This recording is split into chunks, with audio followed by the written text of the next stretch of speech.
flag of the United States of America, and to the republic for which it stands, one nation, under God, indivisible, with liberty and justice for all. All right, so as usual, we'll start by approving the minutes of our prior meetings, all of which occurred on August 22nd, and the first of those is our non-public work session minutes of August 22nd, 2016. We have a motion to approve those minutes. Make a motion to approve. Second. By Mike, with a second by Bill. All those in favor? Aye. Aye. Secondly, we have the minutes of our regular public work session, also of August 22nd, and we need a similar motion to approve those minutes. Make a motion to approve. And we're going to go with Mike and a second by Bill again. All those in favor? Aye. Aye. Finally, the regular meeting of August 22nd, those minutes are also up for approval. We have a motion on those. So move. Now we got John Second. and Neil. All those in favor? Aye. Aye.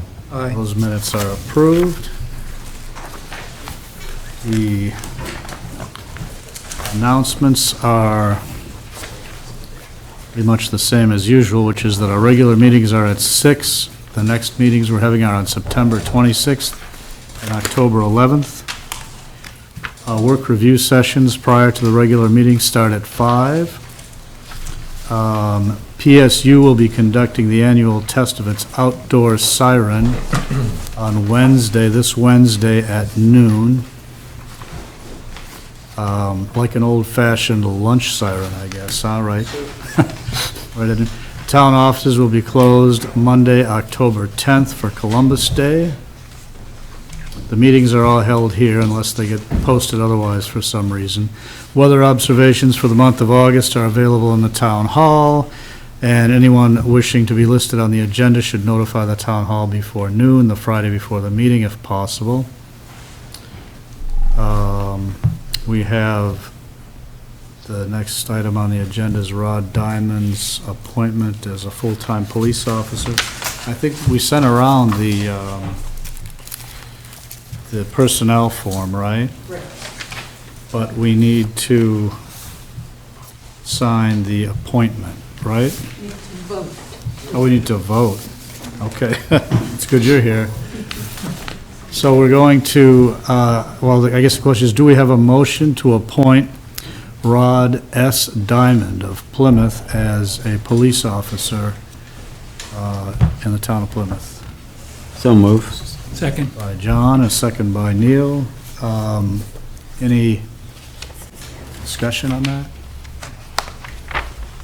We've talked about this before. If not, all those in favor? Aye. Aye. Aye. All right. So we'll sign it. Is Rod here? Rod is not here tonight, but just a point of order, Yes. Chair. He will be a police sergeant with the Plymouth Police Department, not just a police officer. Okay, Yeah. thank you. Thank you. Anything else I've misconstrued or forgotten? Not at all. Okay.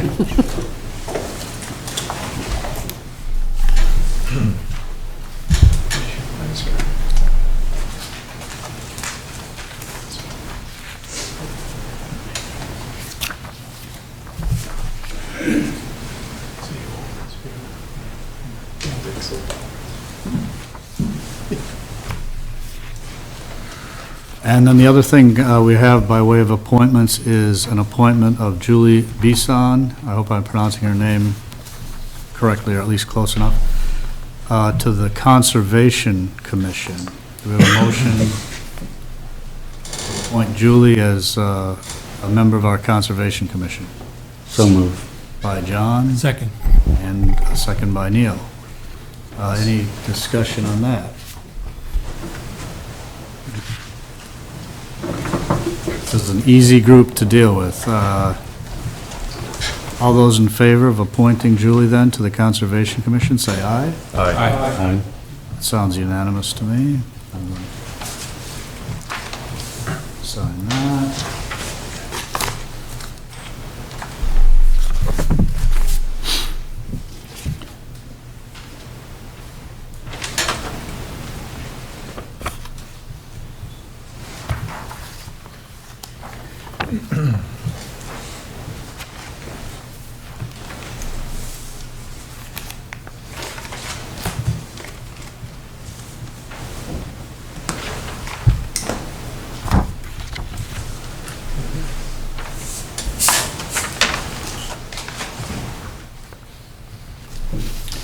And then the next item on our agenda, it says Tammy Marquis, discuss the clown.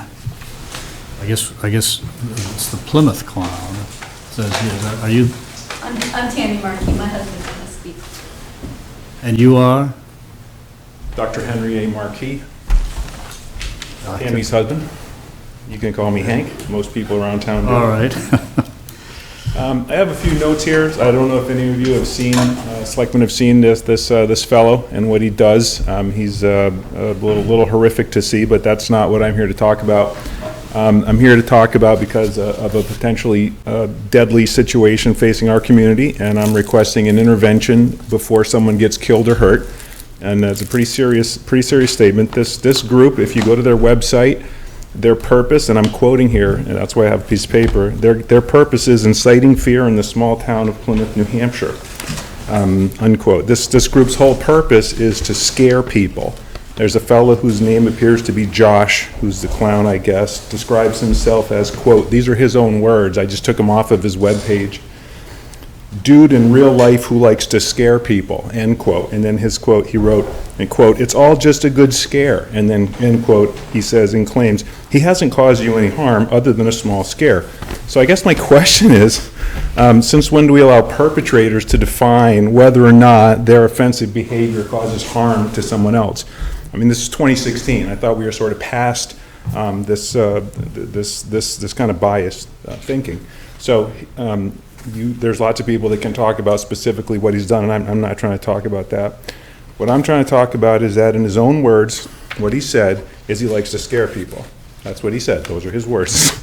He knows that he causes harm to people. He admits he harms people, but only a little bit. And he's, I guess, a judge of how much harm he can instill in somebody else before it's too bad. I mean, remember, these are his own words.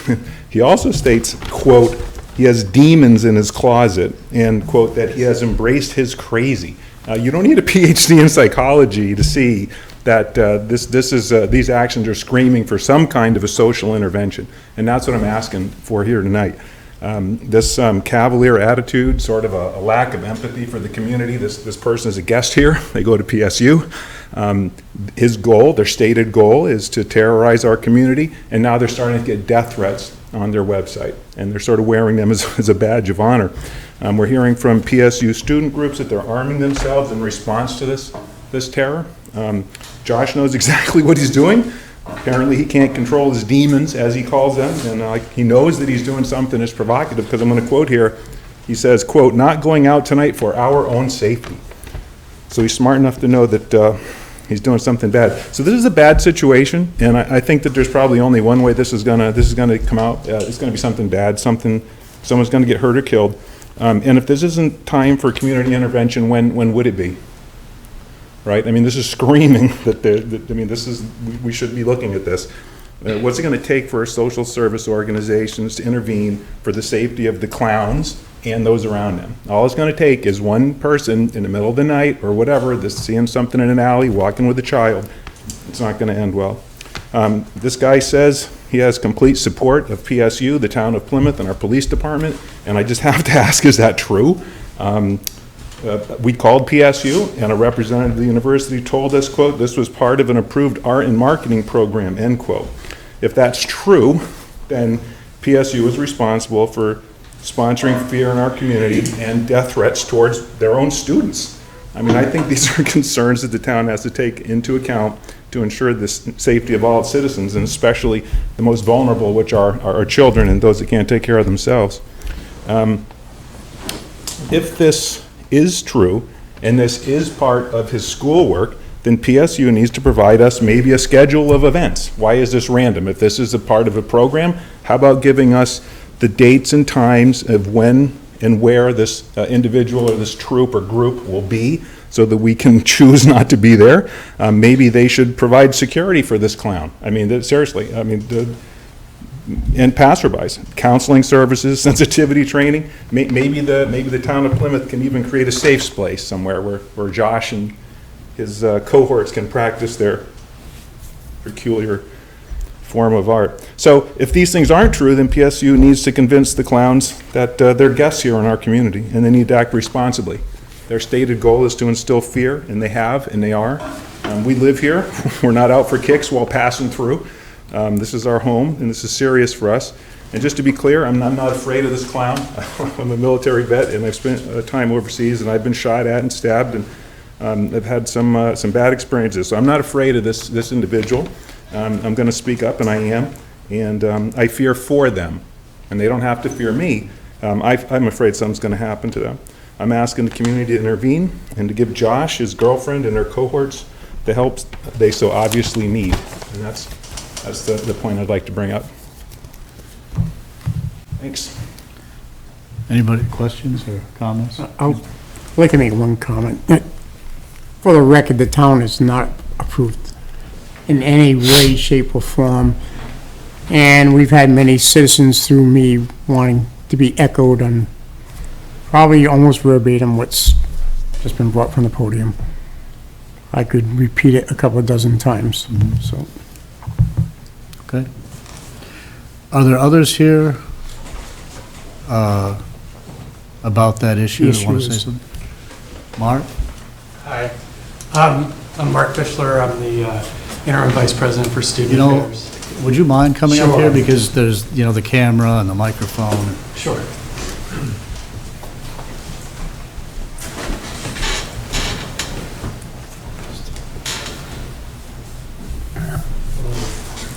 Mark? Yes. Sorry to interrupt you like that, but it'll be easier for us to hear it. Sure, And to sure. televise, so. I appreciate that. I am here on behalf of Plymouth State University, and I just wanted to say up front that this is, first of all, not a class. This is not anything to do with Plymouth State University.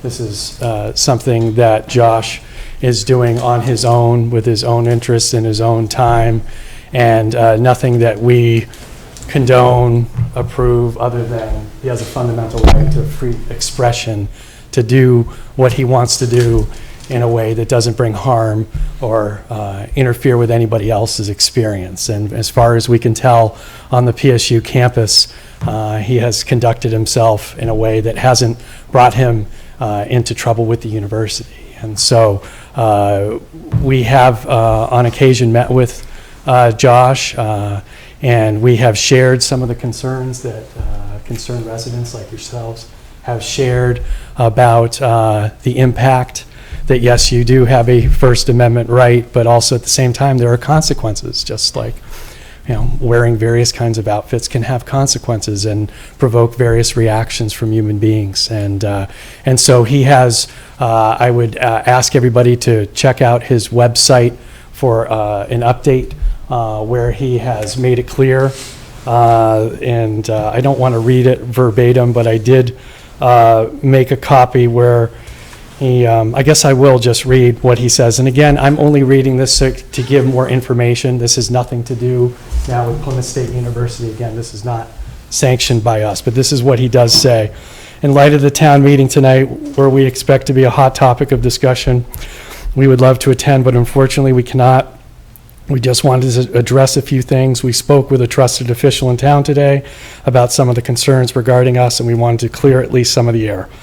We are in Plymouth, New Hampshire, in the USA, and we are performance artists.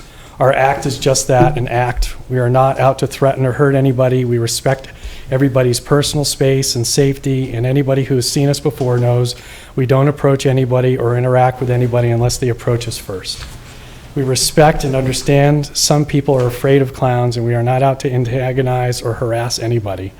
On another note, while yes, we are scary in appearance and we take on a morbid tones, we do not condone or support murder or violence. We are artists who both have very unique lives with a lot of struggle. We both love horror and the emotion of fear, and find it fascinating. But we don't idolize or obsess over death. The dolls we're creating are simply custom dolls, that's it. They do not mean we're supporting the act of murder, and we've never intended to come across that way.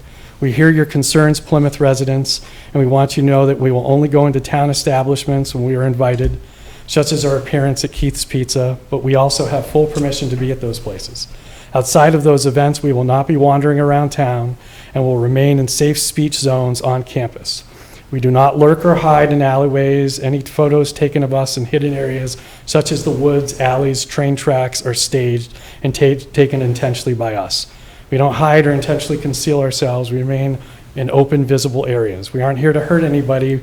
We're just two college students doing what we love and pushing the bounds of societal norms while still respecting everybody else. We ourselves are protected by the freedom of expression and will continue to do as we do. But we've heard your wishes and concerns, Plymouth, and we will keep them in mind. Again, we don't support this statement as Plymouth State University. I'm just reading to you into the record something that they posted on Facebook today to address some of the concerns that have been shared by community members. Again, we've asked Josh to keep his act to certain areas of campus. And again, his act has nothing to do with anything that's happening at the university. There's no class. We've spoken to the chair of the art department. There's nothing that he is involved with at the university that has anything to do with what he's doing. I think that's pretty much it for what I in this matter. So, Mark, can I ask you a question? Yes, sir. Did Josh tell you that he would confine his act to the areas of the university that you either specified or identified? Yeah, we have some free speech zones, and he has agreed to keep his act there unless he is invited by somebody in the town as a part of his economic gain to be there. So That's really not for us to decide. So I've heard Keith's Pizza mentioned, and I guess they either hired him or had him come in. I have no idea. And so he may want to do that sort of thing still, but he is otherwise going to limit his appearances to the places in the university. That's what he's agreed to, yeah. Paul? Mr. Chair, I just want to mention, when it comes to a private sector and somebody hiring somebody like the clown, the citizens in this town have rights too, and they have the right to protest going to that establishment. They can boycott that establishment and not make it profitable to have the clowns at that establishment. Two-way street. Bill? Well, I mean, historically, like, an individual like Mo the Clown has made a profession out of being a clown, and they also have hired him up in Elvio's Pizza for, years, I guess, but. He does that great balloon thing. This guy is nothing like Mo the Clown. Yeah, I haven't. Nothing at all. And all I'm saying, Bill, is, Ronald McDonald. If you don't like Ronald McDonald, you don't have to go to McDonald's. And the citizens in this town have a right to not support an establishment hiring the clown, that's all. I fully support that as well, but, I think. I'll support it. I'm a minority in my family that doesn't mind clowns. Everybody else has like a problem with clowns, so. But I think a clown or a clown outfit is an expression, and, yeah, you're right, that someone could boycott a store or something like that might be hiring this individual. Hank? So you have the unfortunate job of sort of defending this guy. So appreciate what you're saying, and like I said, as a veteran, I went and put my life on the line for folks to have their free speech, and all I can tell you is a direct quote. He's a dude in real life who likes to scare people. And quote, he hasn't caused any harm to you other than a small scare. So this is not freedom of speech. This is hate speech. This is someone who purposely wants to scare people. This is not, oh, I'm just a clown and I'm like making balloons. This is a blood-splattered John Wayne Gacy rip-off look-alike. We all know how that story ended. This person has some form of, and I haven't analyzed him, I'm just going to say, a little bit of experience in this area, a little bit of schooling. This person has some serious dysfunction. Okay, there is something not well with this person, and it's acting out. I didn't mention the dolls because I didn't think that was something that needed to be brought up, but since you brought it up, I'm more than happy to introduce you to the concept of a murder doll.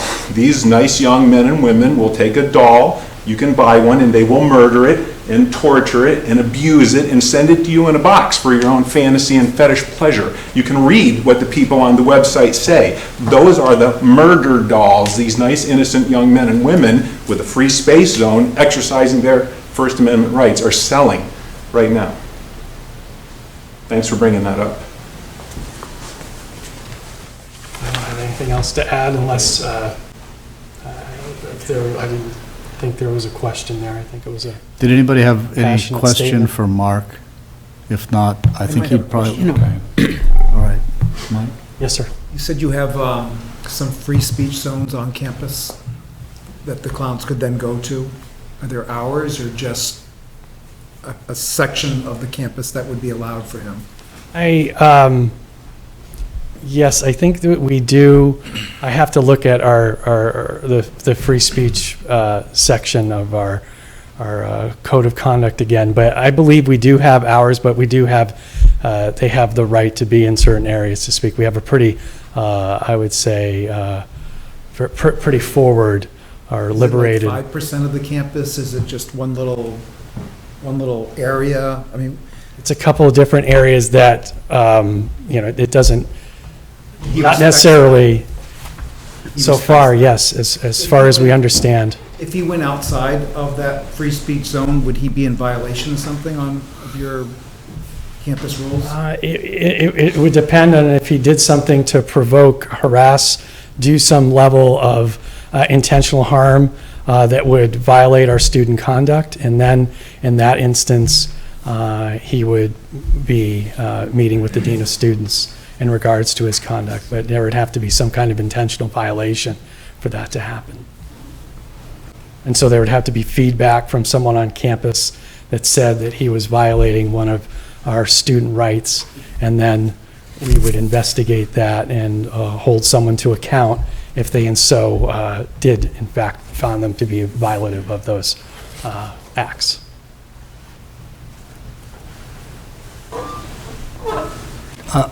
If anybody, if nobody has a question for Mark, I think John has something he wanted to say. Well, I have a question. Oh, okay. In light of what the doctor had said, we've got somebody that needs some help. He's on the university, and what will the university do? I mean, you're listening to a professional that's, based on murder dolls and other things, and I know we all have our First Amendment right. I've served as a vet too, and we honor that. But this is a danger to him, and again, what can happen in the community. He says he won't do it, but if he does do it, what is a parent gonna do? I mean, if he comes around my area, it's whatever's gonna happen, and we don't want that. We don't want to set that up. And I'm thinking if the university has a student that is in that situation, that, as the doctor says, needs some help, what is the university gonna do? Or what can you do? Well, we've chosen to have a number of conversations with him about this, behavior, and that, yeah, you do have a right, but you're obviously creating a reaction with many people. Some that obviously on his website he gets a bunch of likes apparently, but a lot of folks really are disgusted and hurt and scared by some of the things that you're kind of sharing. And so really the best thing that we can do, as long as there's no conduct that is violative, is to bring greater levels of awareness and education to him and those that he's involved with about that this kind of conduct can have real impact, and you can't really just hide behind the First Amendment, but like Paul said, that there are consequences, and that's exactly what some of us have shared, and he's met with a number of officials. Well, as a citizen of the town and, a selectman, I mean, all he's got to do is do one thing, and if it hurts a child or hurts somebody else, it's one too many. And when we see advance warning as to what he puts on there and what what they do, and okay, he says he's not going to do this, but I mean, that's like having a stick of dynamite sitting there on the table, and he says he's not going to touch it, but if he grabs it and something happens, that's one incident too many. And I think somebody, needs to address it with them. I don't know, what the town can do. I mean, but you've got a doctor there that says he has some problems, he has some issues, and we see way too many incidents where this stuff goes untreated and people aren't, and then something happens. And then we wonder why didn't somebody do something? We have an opportunity to do something right now. Well, I appreciate your opinion on the matter and the doctor's opinion on the situation, and we're doing everything within our rights to help him be as educated and understand the consequences of his behavior as possible. Okay. Well, I was going to let Mark sit down if we were finished with him, and see if somebody else. Mark's, yeah, go ahead. I wasn't going to say a whole lot, but if the deviant was a townsperson instead of a, Well, if the person was, I'm sorry. I'm sorry. If the person was a townsperson rather than a college student coming into the town, if it was a townsperson going on campus wearing a mask, is there anything that you could do? In terms of if a townsperson came onto our campus wearing a mask, Right.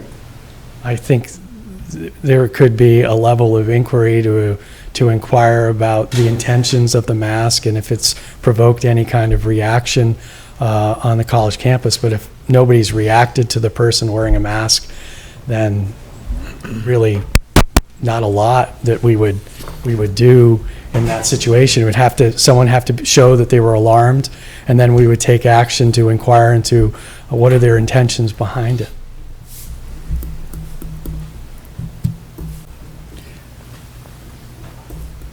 Okay. Thank you, Mark. Thank you. Yes, sir.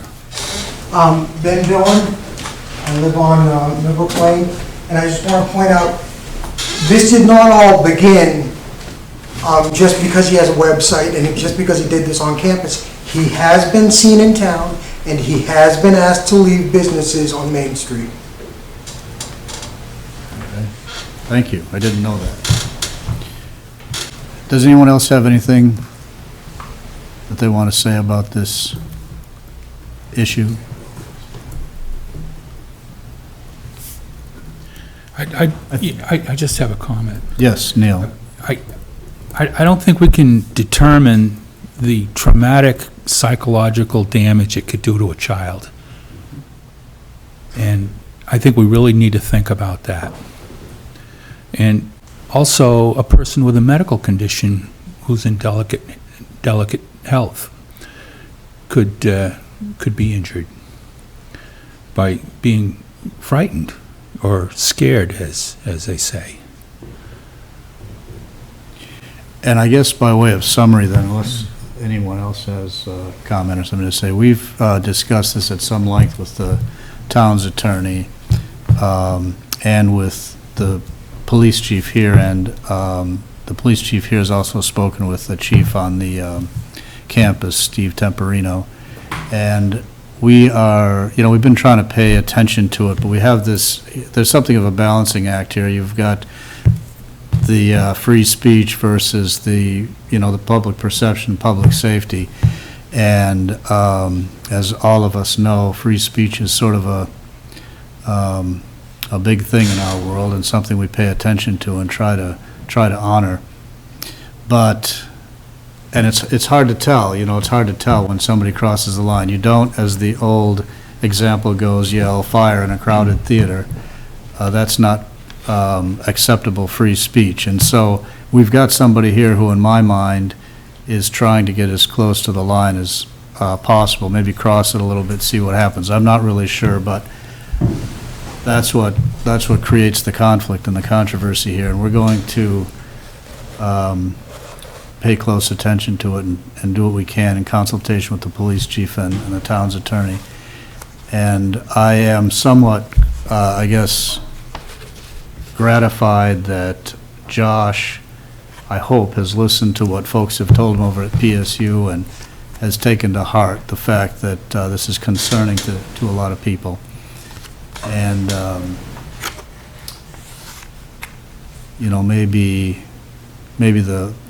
maybe this is past, I'm not sure, but we'll keep paying attention to it. And thank you, those of you who came on this issue and didn't say anything. Thanks for coming. And thank everybody for your comments. I guess we'll move on. Thank you.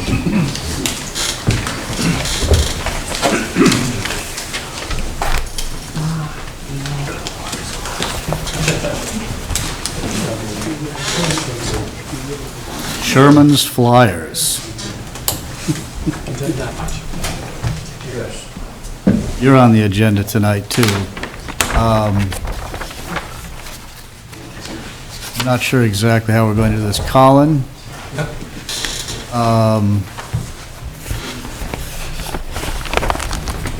We had a discussion about this earlier this week with Colin, looked at the map.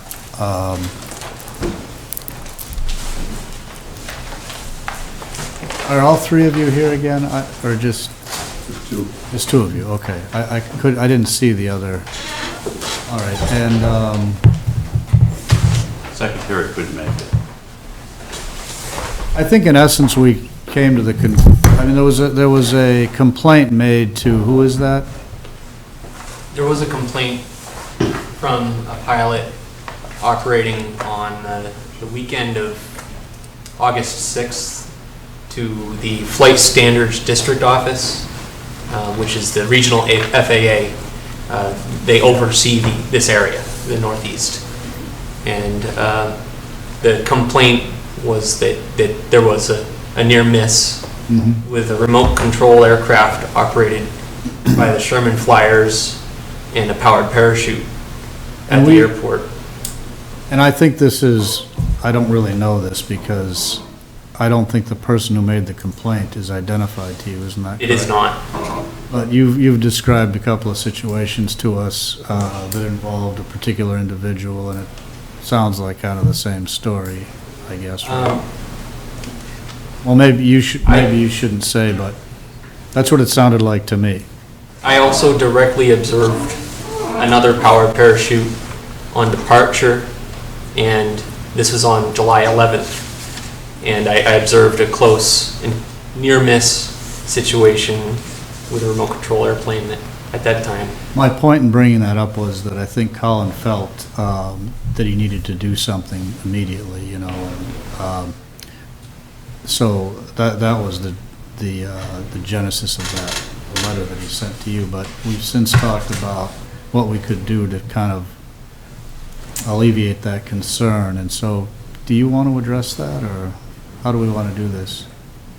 Well, I think we should just bring the gentleman up and show them that compromise that we feel that Okay. beneficial to both parties and You guys want to bring a couple of and the chairs? liability of the town at the same time. Brought the map. Paul was good enough for Colin to bring the map. I'm going to point out the areas. I'd like to add one thing that I believe it would be wise to solicit comments from pilots operating at the airport about the operations. There is some nervousness about the operations due to the occurrences this summer before we go forward. All right. So, so you're thinking we'll describe what we discussed, and then, but you want to you want to check around a little bit before. I think it would be wise to check around before. We did. It's all right for us to describe what our Yes. thought Yep. process is, and we just don't finalize anything tonight. I think I that don't would want be the good. gentleman to have to come back and, Well, hopefully they won't have to come back. no, I'm talking about tonight. They came back tonight. I think they should be able to Right. take something away from this Right, meeting. right, yep. Because we are trying to work on a solution that you will remain at the airport. That's pretty sure. How you remain at the airport is obviously still being contested. But maybe changing where your flying pattern, and Colin will point that out in a second, we might change where you fly. And of course, we want to know what you think about it. Right, and then starting next year, wouldn't be this year, a different takeoff point. I know you put some money into a runway, and we had thoughts of moving it further down our runway. Why don't you take your index finger, Colin, and Okay. show us? Currently, well, here's the middle of the airport. And this here, that's our runway, the primary runway for all manned aircraft. The departure 30 departs to the west towards Polar Caves and Rumney, and this is off to the east. Quincy Road on this side, and then opposite side of the field, there's I'll just mark it lightly, there's a small runway laid out for the remote control aircraft operations. And currently, this summer, we've had the operations with the operators, the remote control operators, using this area of the field that intersects with the primary runway. And that's causing some potential for Conflict. mixed up communications, near miss potentials. And what we discussed earlier this week was if we turned the operations around and operated over the on the opposite side of facing towards the south over the cornfield, and then that would eliminate any conflict over this primary surface here. And so that's what we talked about as an option for changing the operations. So what do you want us to do then, Colin? But we're not gonna finalize anything, it was No, just a I know, proposal. I know, but propose, what are you proposing? Because I don't really understand. Instead of flying over the, instead of, Changing the runway completely?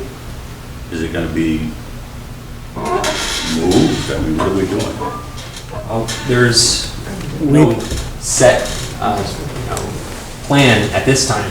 we are considering coming up to this end and using this as your fly zone. And not fly directly over the main street area.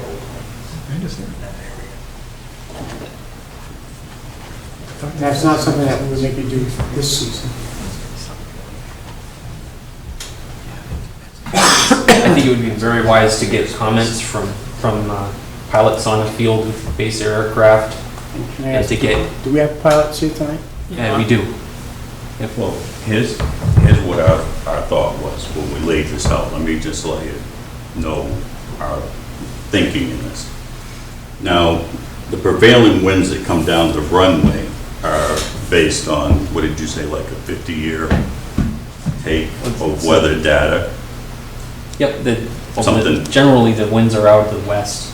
And Right. So, but they pretty much, the wind pretty much comes down this way most of the time, probably, let's say, 90% of the time. That's the winds that you're gonna get at the airport. Now, those winds that are coming down that way, they're not bad for a full-size aircraft. But when you start getting into models, what we were doing was the weather that basically uses the wind that doesn't get any stronger, where we would say, okay, we can't fly in this weather. It's coming basically in this direction, and it comes through the notch in the mountain here where the turbines are located, and our whole operation was going to be 90% out this way.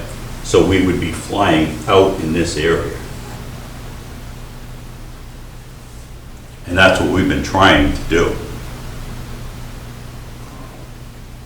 So I guess your point is you're kind of already trying to do what it is we're proposing. It's a young club, and we're trying to educate pilots to do that.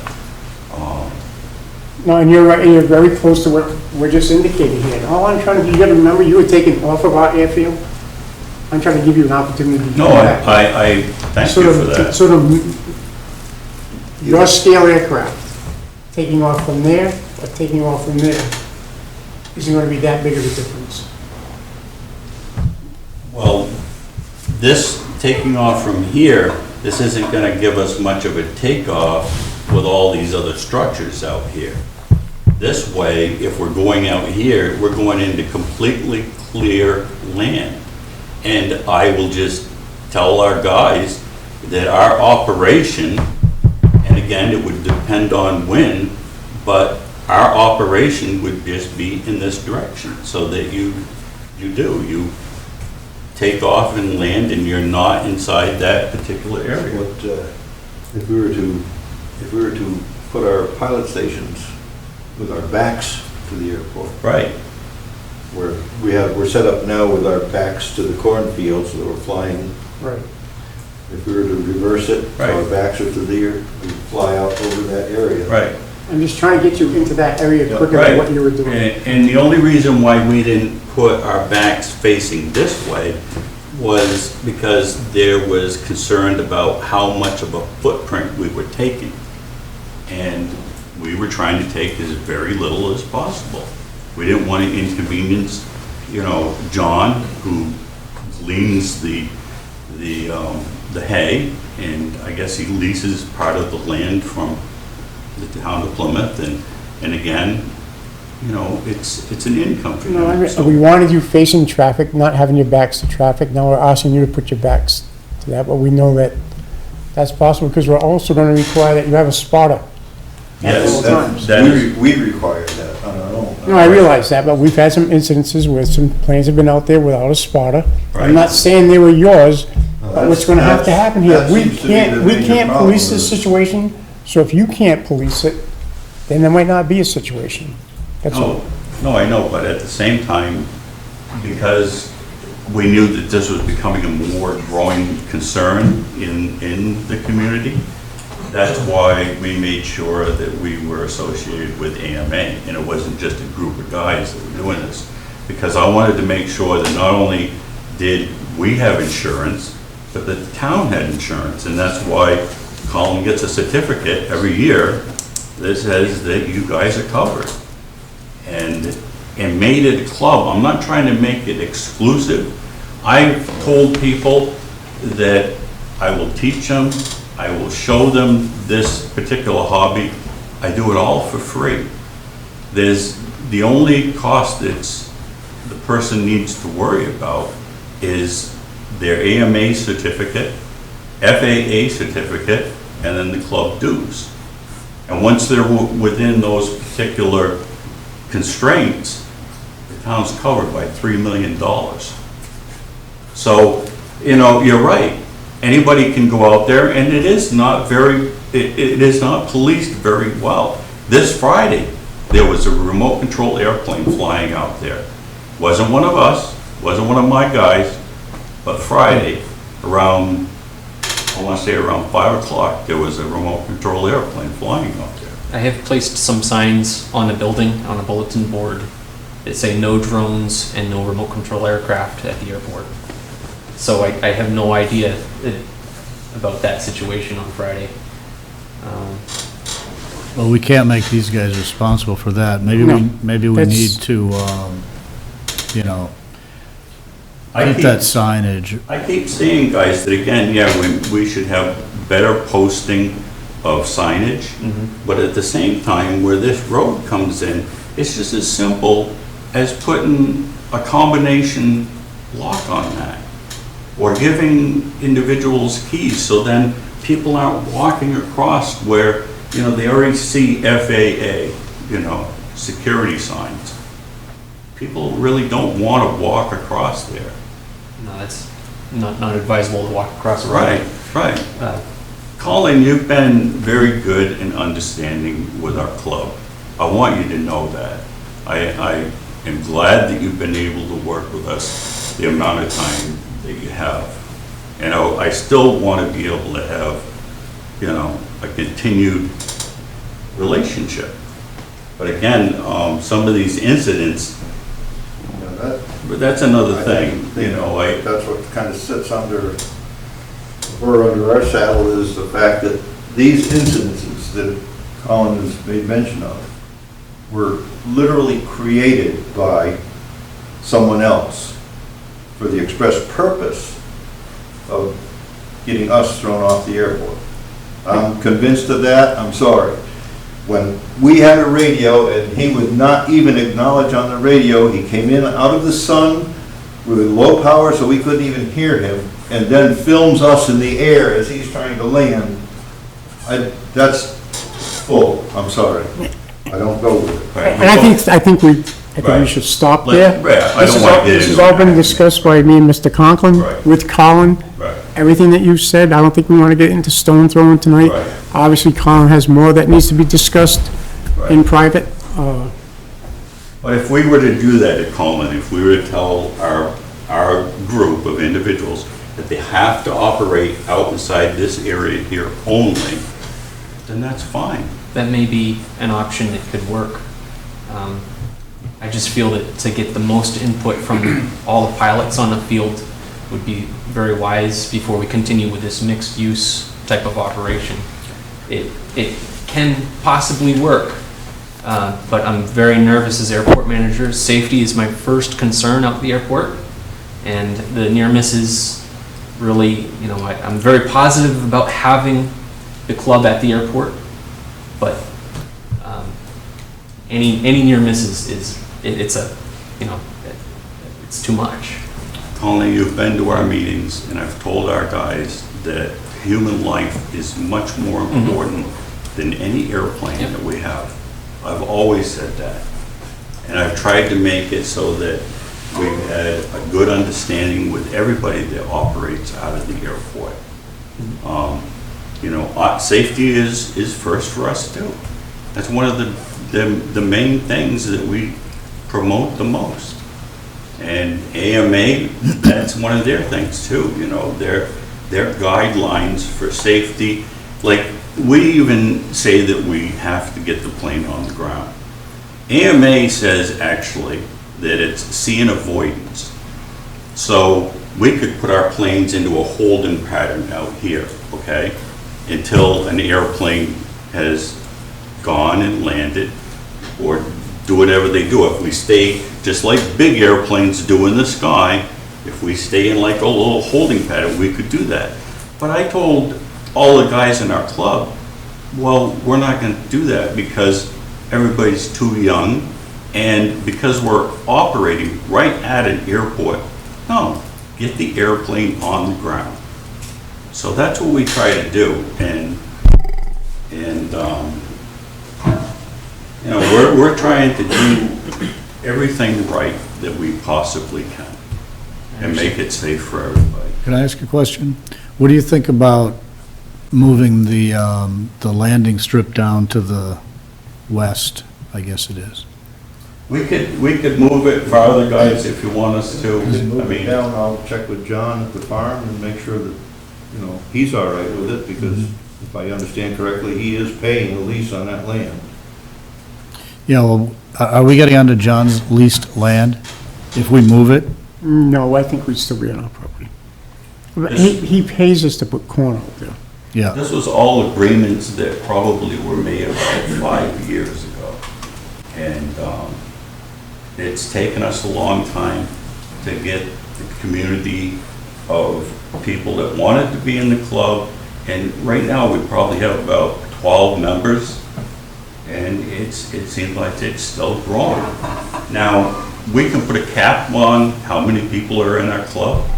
You don't have to worry about this becoming like 200 people out there.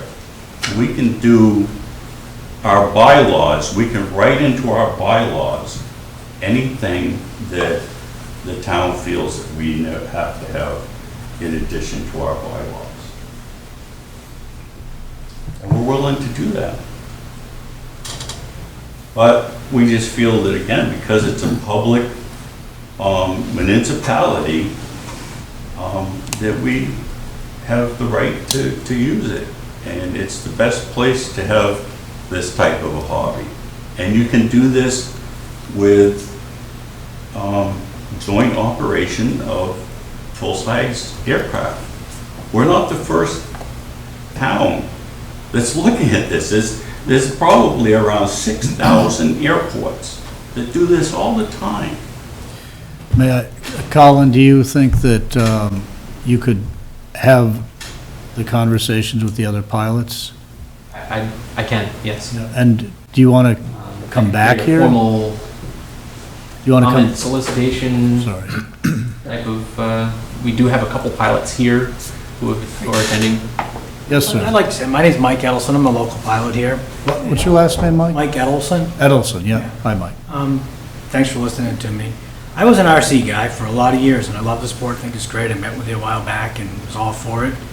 But I think what the problem is here is that you got a young club, you admitted that, and you got guys who are a lot of low time, it sounds like, and there's incidents happening with that because they're not being supervised well enough.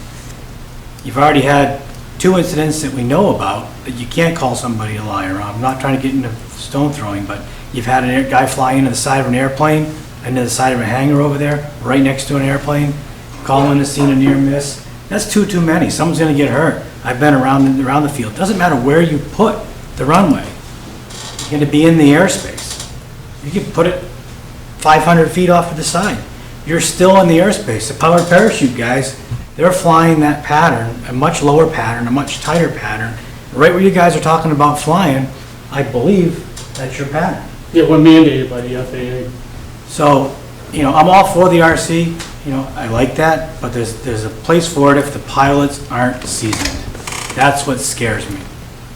And I'm not trying to poo-poo and push you out of there, but I'm sitting back here listening. We'll put the runway here, we'll fly over there. You're always in the airspace of people who are doing what the FAA mandates they do around an airport. That's what concerns me. I don't want to see somebody get hurt. I don't want to see a club go south, because it's good for the sport. That's how I got into flying. Do you have a, and I don't mean this in a critical way, but a constructive suggestion or a help or an idea?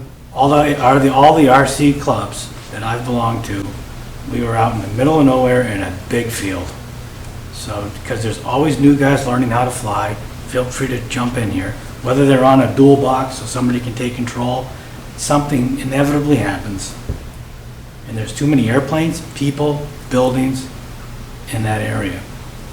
And my constructive, I guess to answer your question, would be, don't have it on the airport, just what I've seen. I was all for it when you first came out there. But I know of 3 incidents. Paul, were you? A question and then a statement, Mr. Chair. We need to inform the board what we actually met on that day. You came here a couple of weeks ago, you said there was 4 members, now there's 12? No, we're talking about people that have actually paid dues for this year. And the reason why is, again, we have always come up against somebody contesting, us not going any further. No, that's fine. Anybody from Plymouth? No. I don't believe so. No. Okay. I thought I heard you say that there were 3 members. There's 4. 4? There was one that wasn't here last week. Okay. As of right now. But I thought I heard you say 12. Well, they're not gonna pay their dues if they can't get into a club. We've had as many as 12 interested, but not to the point of joining. Okay. So there's 4. And of the 12, they're not from Plymouth also. Right. But with that said, the other thing that we mentioned that day, and this is really important, Colin, you can't take this off the table. Remote control aircraft's not the only problem that we have out there. No, this is a completely separate. That we should discuss with the rest of the board, that we discussed with me and Mike. We have our power chutes out there that we're having trouble with, following regulations. Well, there was one operator. I wouldn't say that all powered parachutes are operating incorrectly. I'm actually very impressed with the operations this year. We've had a lot of improvements. There was an instance where an instructor who does not operate at our airport brought a very first-time student and set him up into a powered parachute, and there was some flying that was very dangerous. And I've actually taken steps to find a solution for that, and I would like to. I've spoken to the New Hampshire Division of Aeronautics and the FAA, and they do not regulate single-seat ultralights. that are not registered airplanes, and that was the case. Most of the powered parachutes at the airport are registered airplanes. Because they're double seats? Double seats, yes. Most people want to fly with two people and go, get formal training. And, Can I ask a question on that? Does the airport do research into these registrations of these particular planes? To see if they're actually... You can log right onto the FAA and see the status of any aircraft so we registered could see N number. An N number is actually registered. Oh, yeah. To the current pilot. Yep. That is supposed to be the pilot. Now, what about certification? And it's like what I told you before. What happens if, again, I'm not trying to get into incidents, but let's say there was an incident where, again, one of these powered parachutes, they had a neck pillow come off and it went right through the propeller, stopped the engine. That's a prop strike, okay? So now, because he's got a registered N number, what ends up happening as far as liability for the town? Well, I'm just trying to say, here's somebody saying, well, we don't have the right to do this because we're operating very unsafe. Can I just stop you a second, please? I'm not We are handling this, Okay. and we've done these things in non-public. And I don't think these are the kind of things to bring into the public.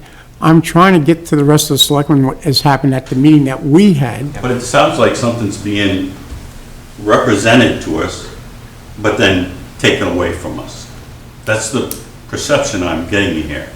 A neck harness flying off of a pilot through a prop is a totally different problem that's being handled at a different level in this town. I think we're a little far afield Right, from... we're drifting Well, way that's away what I'm from... saying. I kind of felt like that's what's happening here. I don't know, that And that's is a what I different had. meeting. If we agree to your changes, see, They're not final. they're not fun, but I mean, are we allowed back at the airport at this point in time? If we find changes that are amicable to the pilots and the citizens of this town, we're not there yet. But with that said, back to the other problem, and lit up landing strip and nighttime post-sunset flying. Well, I need to bring the board up to speed on the meeting that we had, because the full board has to have the same meeting. Could I just ask, are we allowed to go in and maintain the stuff that we've built there at this point if we were not flying as such? I wouldn't see any problem with that. It's, I don't know, I have never seen it, so I don't even know what's there. Basically, it's going to involve mowing. we're talking Oh, turf yeah, and yeah. grass. Yeah. I think you can mow the I grass. don't see any problem. And I was gonna ask you, Colin, do you think you could have these discussions in the next couple of weeks and come back yet Yes, again? Absolutely. And I can already tell, we're gonna have at least one person who has some objection to this new plan, but, I think we're looking for a compromise here and a way to make things safer. And maybe part of what we should recommend is that, a pilot with a certain, I don't know how you classify people or if you do, but it sounds like one of the issues here is younger pilots or inexperienced pilots, and I wonder if there should be some requirement to somehow... There are within the bylaws of the club, that anyone flying an RC plane All right. has to be checked out by Todd, who is the instructor. They have to prove it on the buddy box system so that they are proficient at handling the airplane. So we in the air. incorporate that, and then I think the other issue that's pretty clear to me here is that there are people, I guess, maybe, coming onto the airport who are not members of this club and not necessarily of the experience level that we require. So maybe we need to do something about beefing up I know we don't have time for a full-time security guard, but, maybe we can do something about the signage. So, you may not, no trespassing if you're not an AMA member or whatever it is. And that's the signage that we discussed that we're gonna have to have Yeah. made up, and they will have to become members of your club And then we have something that we can go by when we see something that's, because we don't have anything right now to. Maybe there can even be like a brochure at the airport or something that says, there, you may fly only after you've, passed the test with, what's your name? I forgot. Todd. I just heard it a second ago.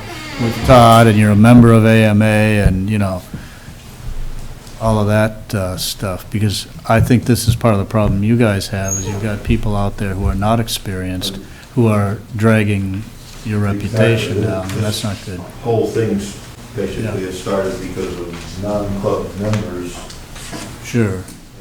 doing stuff they shouldn't do. In terms of policing it, I'm driving by there all the time. Bill is there 90% of the time. Anybody that sees anybody flying an RC plane, get a name and a plate number. Yeah. So I think we've got some parameters to work with. And Mike, and just to bring it quickly, so we can just end this, to the rest of the board members, the other thing that we were discussing that I was alluding to with Colin is we've had some operations out at our airport where our runway was lit up by somebody with lights. And we had operations of aircraft after hours. But that's being handled too, so that's just me bringing up the board. They had a subcommittee, it's the duty of the subcommittee to bring up the other members of where we're at right now and what we're looking into. So that's being looked at also. So we will visit it yet again in another 2 weeks. How's that? And it'll be getting cold, but. We appreciate you guys' consideration. We really want to work with it. Well, thank you for coming in again. Nice to see you. Colin, we'll have to meet again.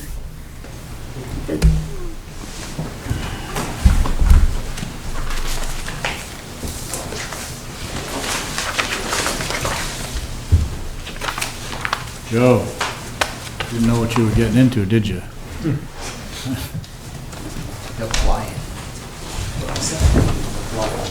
Those flyers. So we have new purchase orders. Yep. Only one big, well, I guess, yeah, only one big number. Biggish number, huh? So do you want to just, I'll go in order. if you'd like. okay, sure. DA White is just to finish up all of the work on reservoir as far as ditching, culverts, in preparation for the asphalt that's coming. All right. So that work's finished. And that's just, so the people know, that's $5,774. Right. And then you've got, we might as well, let's go through yours, and then unless there's some controversy, we can approve them all and sign them all at the same time. Then the next one, we're doing we have an issue where we have to put our fuel barrels in containment down at the highway. So we're pouring a pad out back, and in doing so, we have to put a roof over it also. So we're trying to combine everything. So the East Coast is for the footings in the slab, which is what the fuel containers and the barrels go on. So what are these the fuel for your vehicles? For the vehicles, and they also heat the shop. Oh, okay. So there's two 500-gallon tanks. Okay. So you've got two 500-gallon tanks that you have to put on a slab and then cover with a roof? Yep. They're above ground and they're just sitting in stone. And so the laws, they're concerned about, contamination with the river nearby.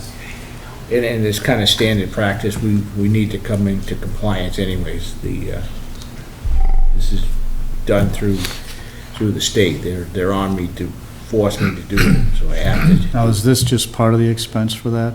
Is this just the? Yep, this is just to get the concrete foundation, and then I've just had a guy look at building the framework to cover it, which comes after this. Okay. So that's $6,188 for East Coast Foundation to build. Correct. Okay. And then your third one, So, we're gonna fix the granite curbing on Langdon Street before we pave. If you look at that, if you turn onto Langdon Street, right by the fire station, there's a tall curb there that's falling down, and it's actually a safety issue, so it's like 4 feet wide, well, our tractor's 5 feet, so we're gonna tear it down and reconstruct it, make it a little bit wider, because when we get ready to pave, we can do all this work ahead of time. And then also in front of the church, there's a whole section of curbing, if you follow it down through, and it stops short of. On the north side of Highland? Correct. Okay. So now on the opposite side of the road, in front of the church, it's just a broken down sidewalk, so we're gonna continue that curbing so it stops at School Street to finish tying in and make it look right before we pave. So that's $8,980. Yep. It adds up, doesn't it? It does. And then you're, actually got two more, so your next one is? So that's our new truck, it just came in, and that's just basically to pay for the cab and chassis. And then from there it goes to get the dump body and all the extra stuff on, so I'm just paying, this bill is just to pay for the truck, so we can send it to the next guy. The next guy, okay. And That's nine. that has been approved already by the board. Yeah, okay. And that's, okay, and then, and that's $95,000. Correct. And then, the next thing is? So Porter paving, also all the culvert crossings and some ditch work that we did on the Highland. And there's one on Morse Road, and so it's just a bunch of culvert crossings that we need to patch back in before we pave reservoir. So. All right. So we've got 5 of these purchase orders, and I think they're all right here. Does anybody have any reason for separating these out or making separate motions for any reason? If not, maybe we could have a motion on all 5. I guess we've actually approved the truck already, so maybe we don't need the motion on that, but on the other 4. Make a motion that. You can do all 5. Yeah, we can do all. I make a motion that we approve the expenditures for all 5 line items. Second.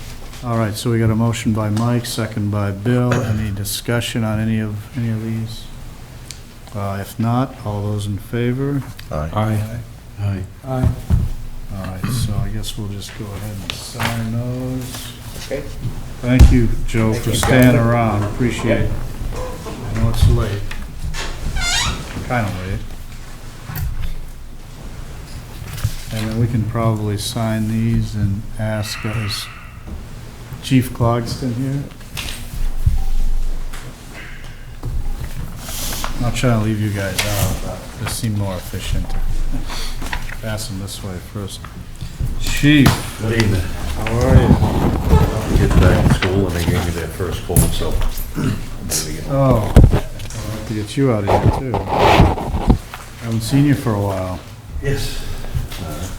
Good thing and bad thing, I'm not sure. What we have here is anticipated a couple of quotes to finish the day room. That's ripping and tearing and putting in taking out a load bearing wall and supporting that, so we turning 2 smaller rooms into one big room. David Nash is the one, he's done work for us before. He was the lowest bidder on this project. So. Any questions? Motion? So moved that we approve the expenditure of $7,943.93 for expansion of the day room. All right. Second. So we got a motion by John, second by Neil. All those in favor? Aye.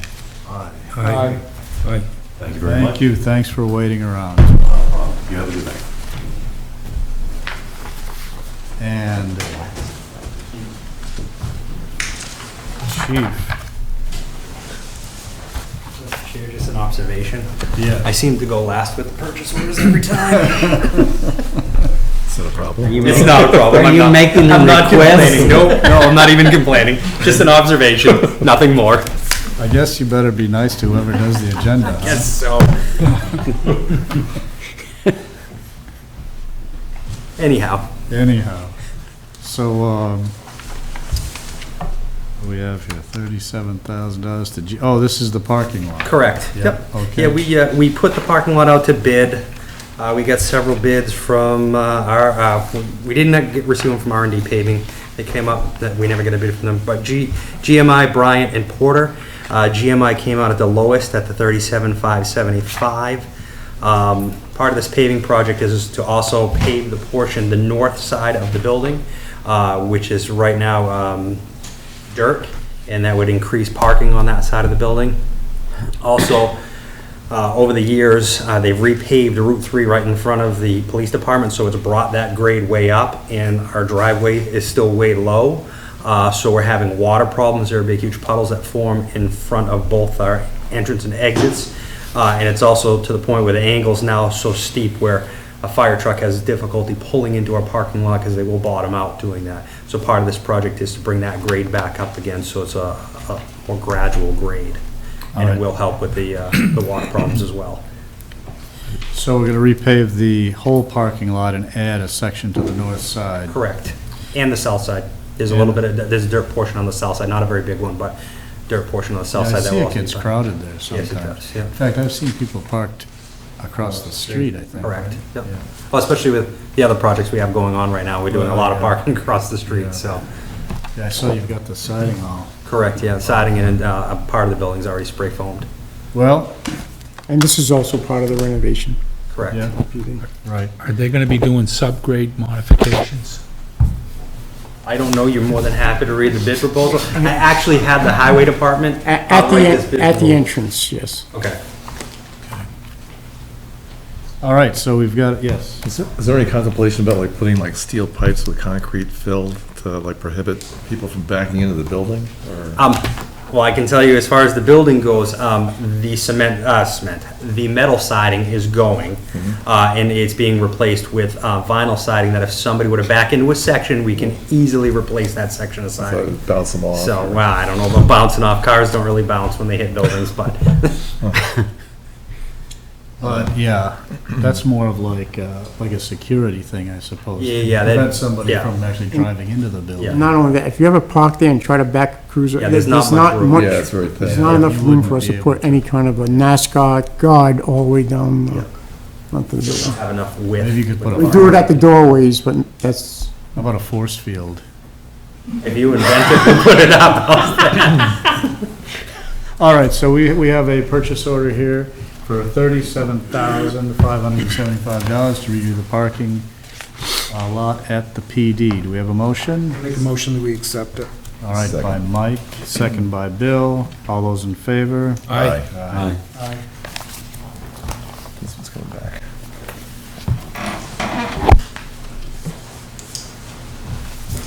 Oh, did I take this from you? I think that goes. That goes with that. That goes with. Oh, All the CMI Yep. bit.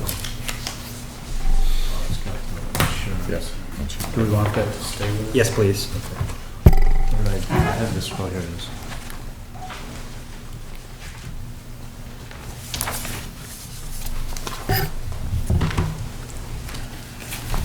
That's all I have. Thank you. Thank you very much. Have a nice night. Thank you.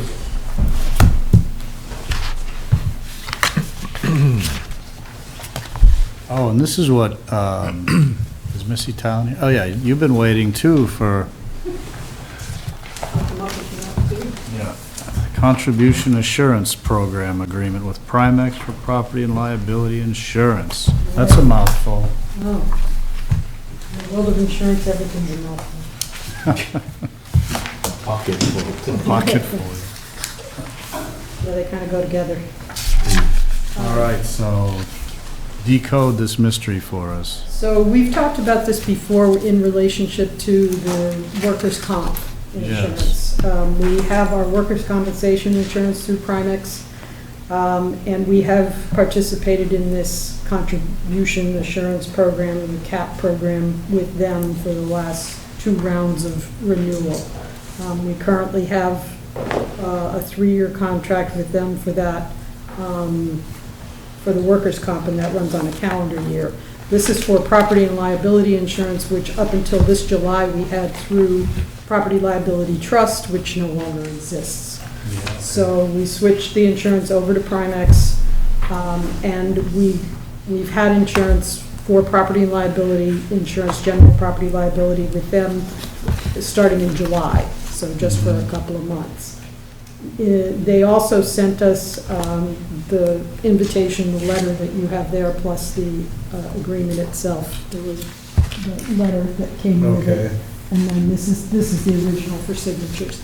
Okay. But, so they sent the letter inviting us to participate in this CAP program for the property and liability insurance as well. And basically what it does is allow us to have an assurance that any rate increases will go no higher than the guaranteed percentage. So with this particular agreement, we would be agreeing to stay with Primex for 2 additional years. And that for both of those years, the increases would be no greater than 9% more than the year prior.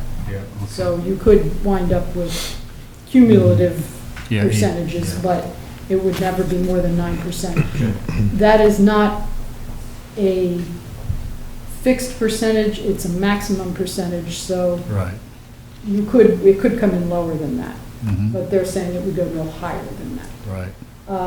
In return, what we're doing is agreeing to stay with them for the additional 2 years. Right, and that's the essence of the agreement, really. It's a lot of verbiage to pretty much say that. Go ahead. Yes, Paul? You've also agreed on all of this, we just didn't have the percentages back at the time. Oh, okay. So I'm just trying to... I mean, it doesn't sound like there's any harm It's not in much it, we can do. We yeah. just didn't have the percentages for you. And there aren't really many Well, actually, options. we haven't agreed to this prior. We've agreed to the contract for this year, but for the additional 2 years. Right, but we discussed going forward that we weren't going to have a check, but I couldn't give the board the percentages. Okay. So this is 9%, the other one that we have with workers' comp is 10%. Basically, there's not a lot to it, except that you are making that agreement. There is some verbiage about that when you extend the membership for 2 years, you lose your right to terminate for the first of those 2 years. And you can terminate in the second year, but you're going to go through that second year anyway, so. Clear as mud. Yeah, No, I that's understand. pretty much it, and basically, the only other alternative to this would be to go with private insurance, and it's a really big deal to even get a quote from the commercial lines. I was going to carriers. say, there really aren't that many options. They don't really work with public entities that happily, and we do have some immunity from liability, statutory immunity from certain types of liabilities. I'll put it in here, I had the right wording.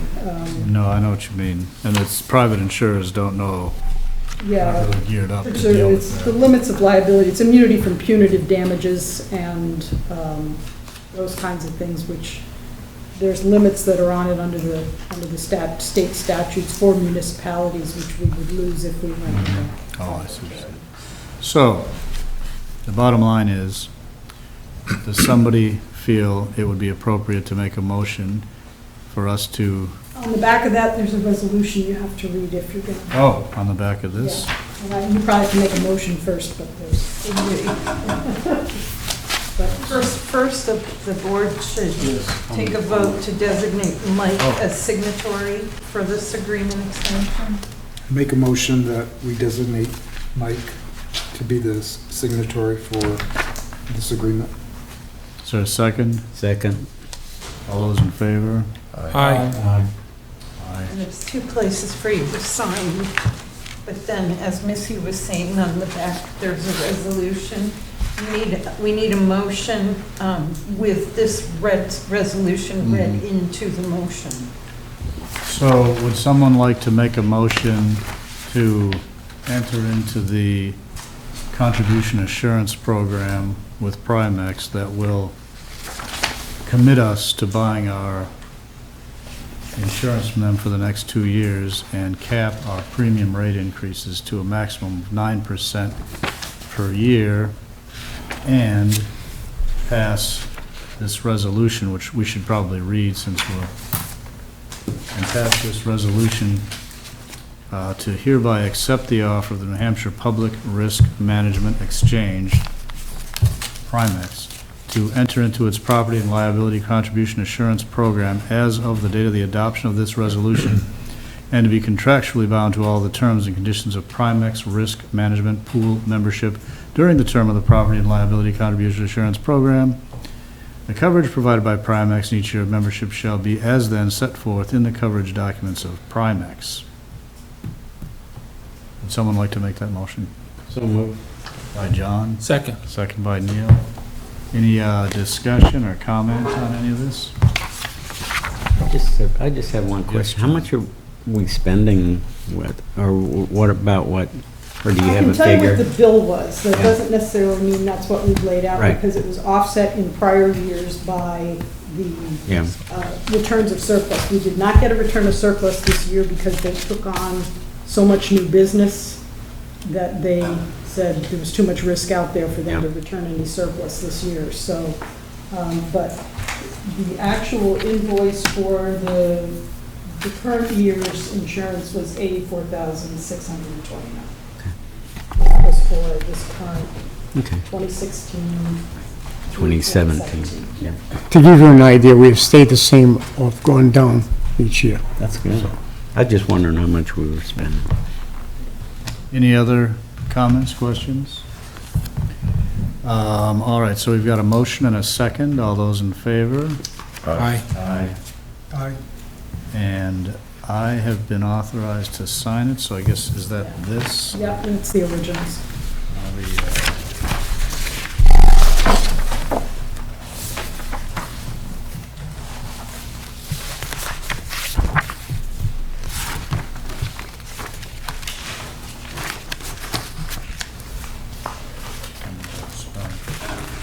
And it's 9, 12, 16. Title of the board. Select.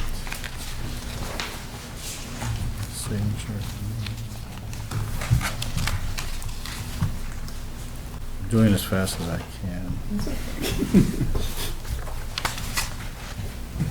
Probably could have typed everything in, but the signature for you. There you go. Good, thank you.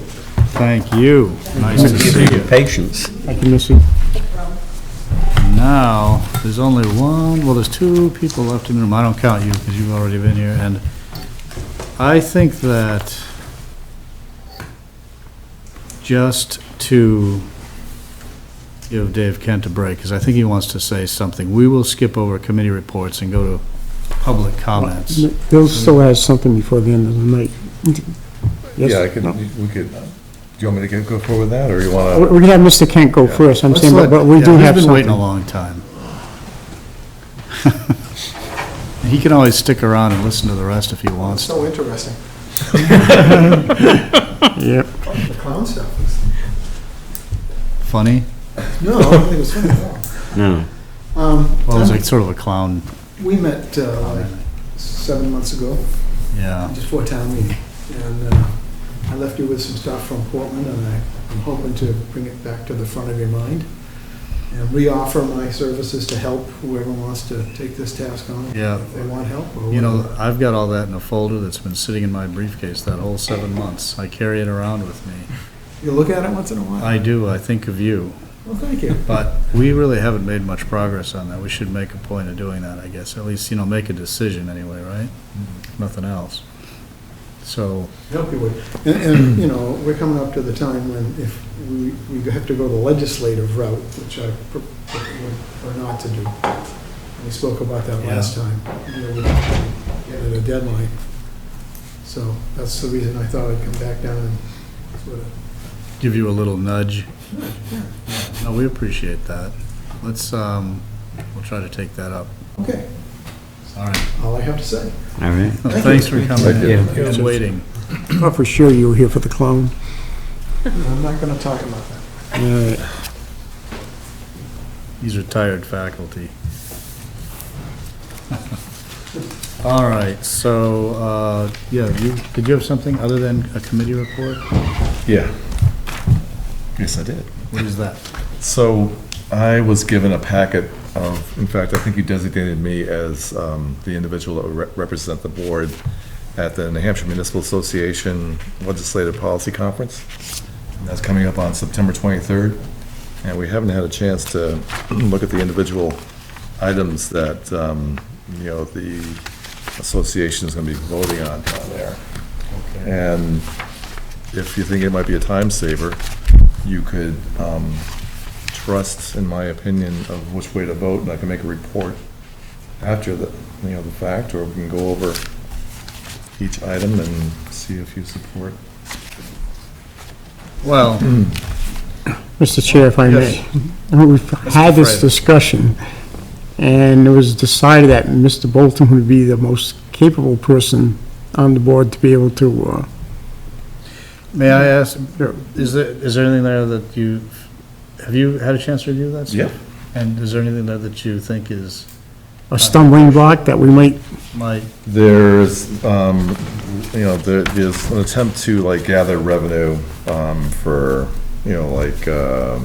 Airbnb type situations in a town, and that was a couple of them. Most of them are. A way to enforce the rooms and meals tax, basically, again? Well, basically to, kind of level the playing field, or at least make these reportable, and for the town to actually, get revenue from, these kind of situations. Room tax, Yep. Well, I think they should be paying the tax, too. I mean. Yeah. Well, I think, none of. Hotels are paying it, though. Yeah. Yeah, absolutely. So, there's that kind of stuff that's basically, leveling the playing field, and then, may or may not be likely to go places, but this will make sure that the legislature at least is aware of our concerns and goes forward with a legislative package, so. Okay. Is everybody comfortable with letting Bill handle that? All right. Then we would, it is late, but hopefully the committee reports won't be very long. Does anybody have? my committee is meeting tonight, so I couldn't. Okay. And Next is that the month. school board? Yeah. Still have that conflict with them, huh? Yeah. I remember we Yeah, had. it's one or two meetings a year. Oh, okay. And for whatever reason. Yeah, it just works out just that way. Their schedule just works out that way. I couldn't attend the planning board, and Mike Ahern attended in my stead. Wow. Did you learn anything there, Mike, that you want to? Yeah, they're talking about the master plan survey that went out. Oh, right. Through surveys and through online questionnaire. It's quite a bit of information. So, there was a discussion at the planning board about the master plan planning, I guess, right? And about the survey that went out? Yes. Okay. Yeah, and you were telling us that you had some concerns about the survey, and we're gonna look at it a little more carefully, I guess, in the next couple of weeks. And they talked about using the survey to suggest changes to the zoning. Yeah, okay. All right. And then, I guess I sort of took Dave Kent as a public comment, but is there any other comment from the public? Yes, I have a comment. if I may. Well, please do. Come on up. This is not going to be resolved. I smile just because you so often say no. I own a piece of property, actually two pieces are down Route 3. And they're basically, my entrance, my road is the old Route 3 area that was vacated back in 1929-30 from the state. There has been some discussion about the fact that the town owns that piece of property. But in my 35 years of doing a survey and title research and all the actions of the various boards when we get a permit to construct and do anything, there's been no reference of any ownership of that property by the town of Plymouth. So I know this has been an ongoing thing when a state or a municipality vacates a piece of property, usually a right-of-way. It all depends, of course, on how that originally was taken, whether they bought it or they got an easement or they took it eminent domain. But in this case, there doesn't seem to be any paper trail that the town of Plymouth owned that area prior to the state assuming or taking it for Route 3. So it was owned by the abutters of the property, and whatever action the state or a town takes to acquire a way area is the process has to revert back when the town or the state So when the abandons road's it. abandoned, it goes back to the abutters, to It the would center go- line, I think. Go back to the abutter unless, of course, it was previously owned by the municipality. And then, or if it was a separate surveyed plan of property that had a deed, descriptions, and boundary lines markers. None of this property on South Route 3 area that I own has that.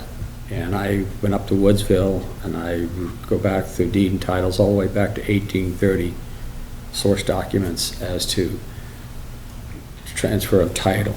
Maybe that's not far enough.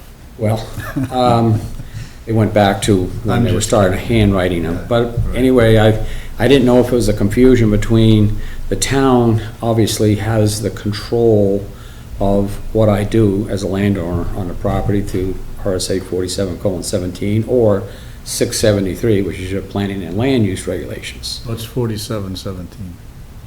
Your authority to act as selectman. Oh, okay. So, but as far as controlling the use of the non-use of the property by ownership, I don't believe the town has that. But lightning could strike, and in the vault, you might just have a piece of paper that says you in fact have a deed or title to it. So I just want to know what process a landowner can use to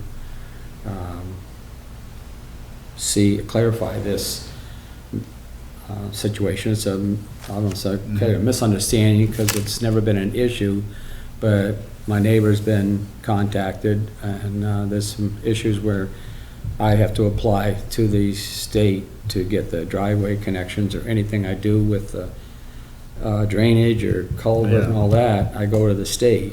Is your neighbor like right across the street from the farmhouse? Yes, correct. And he had an entrance there? Correct.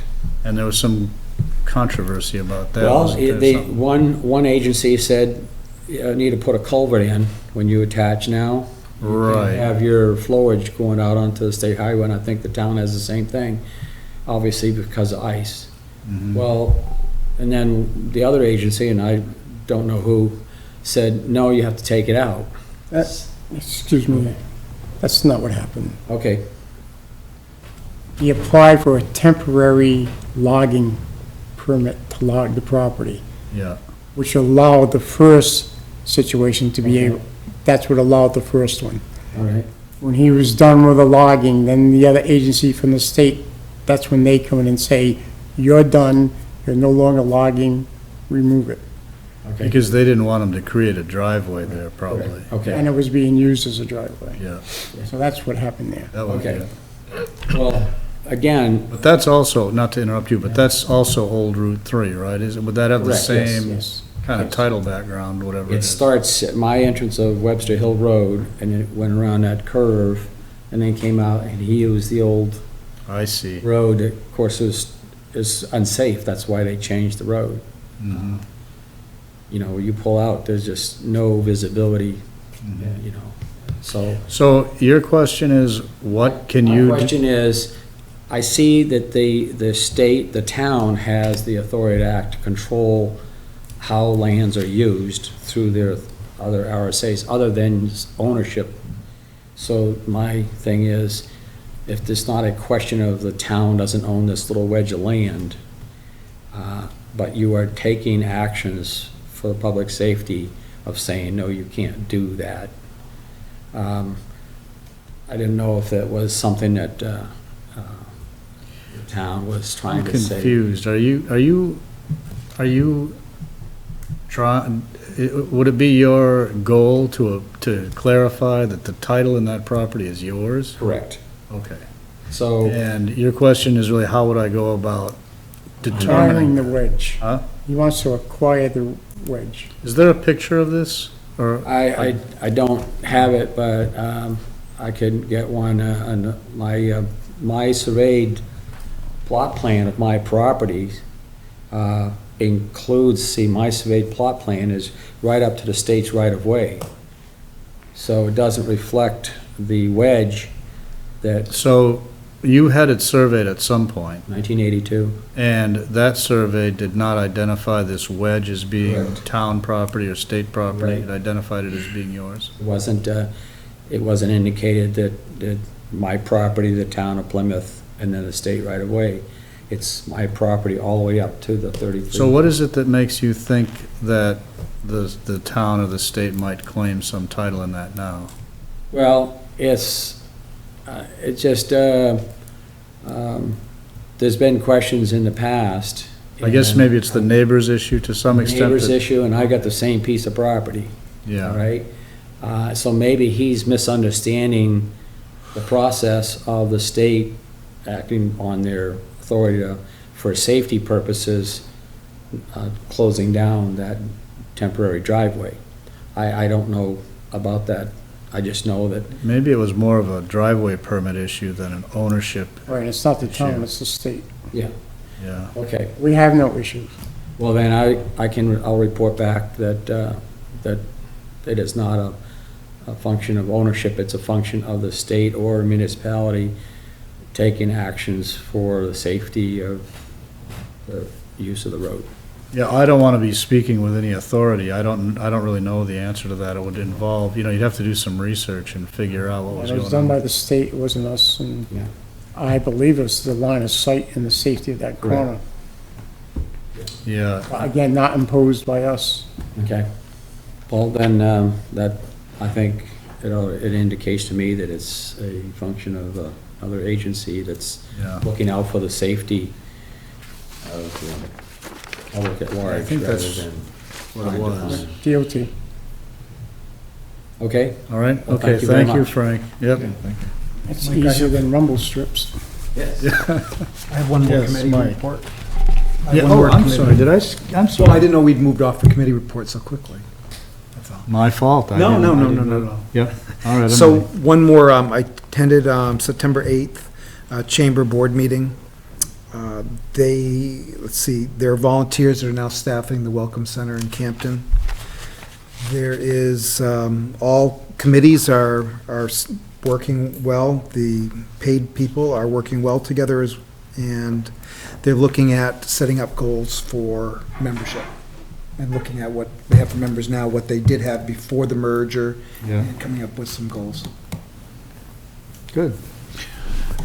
I Yes, have sir. a concern that I'd like to bring to light regarding a crosswalk on Main Street, which is in front of Burrito Me, Yeah, and it's so poorly illuminated that I think it's very hazardous at night. And I wondered if, what it would take to get a street light on that utility pole that's right adjacent to it. well, That's my concern. I'll check on it in a half hour. okay. Yeah, I mean, we've had a bunch of lights put up there, well, down. There's no south. light over that Maybe that's a dark sidewalk. spot. I think it's Okay. very dark, and there's a lot of foot traffic there. So you can call Bill or, Bill Johnston. yeah, okay. Thank you. Good. See how easy that was? For you, Huh? yeah, for you. See you in a half hour. All right, any other business? I think we're through the agenda here. If not, motion to adjourn. So move. Second. Whoever I look at makes the motion. It works every time. So we got a motion and a second to adjourn. All those in favor? Aye. Aye. Aye. We are adjourned.